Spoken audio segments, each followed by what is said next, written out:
لە پارێزگای دۆوەک زۆرترین ڕێژەی چاندنی بەتاتە لە قەزای بەردەڕەشە.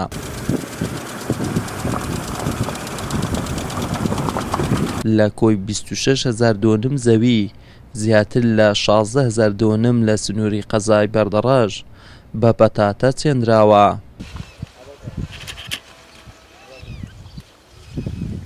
ئێستا بەشێکی زۆر لە بەرهەمەکانیان پێ ڕاگەیشتووە. چاڕوڕوان دەکرێت لە 2 هەفتەی دیکە دەست بکەن بە چینینەوەی بەتاتە. کەشوهەوای بەردەڕەش و خاچی بەپیتە بۆ چاندنی بەتاتە. مام مەولود زیاتر لە 25 دۆنم زەوی چاندووە بە بەتاتە.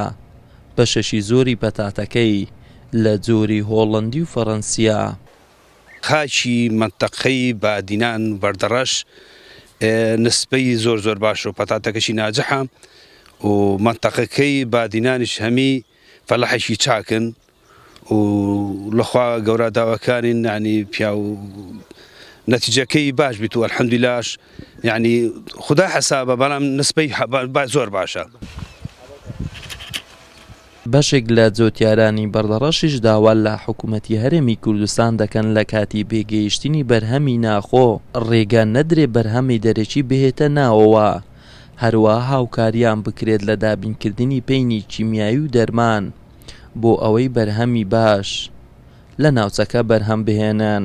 بەنسبەت پتاتە و فەلاح کیمیاوی مثال تەنی بە 11 وەرەقەوی یعنی 1 جار گرامی پێشان تەنی بە 500,000 بی گەلیک باش بی دەمانگوت هەر زۆرە بەس ماشەڵا بیە 11 وەرەقە و پتاتە پارەکە بە 200 دینار بی مثالەکە بە 800 دینارە ئەگە وا ببینێت گەلیک باشە خسار نابین بەس ئەگە بێتە خوار و گومرگ هاریکار نەکەت حکومەت هاریکار نەبیت ئەوە خسار دەبین. و پەتاتە ئینتاجیشی باشە ئەو ساڵ بەس پەتاتەکەمان ئەگەر ئەوهاش بیت بازارەکەی سەحالیە زۆر باشە بازارەکە بەس وەختێ ئینتاجمان دەردەچیت بازارەکە گەر ئەوها بیت باشە ئەگەر دەربچیت و بازارەکە کەس بیتەوە باوەڕ بکە ساڵی دیمان پێ ناکرێت. بەرهەمی بەتاتەی بەردەڕەش ئەمساڵ لە کاتی پێگەیشتنی پێشبینی دەکرێت ڕەوانەی بازارەکانی ناخۆ و دەرەوە بکرێت. هەروەها چەندین کۆگاش دروستکراون بۆ هەڵگرتنی بەتاتە.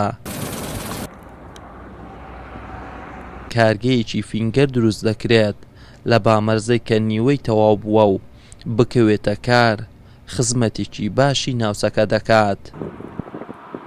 محەممەد جەلیل، کەناڵی بادینان، بەردەڕەش.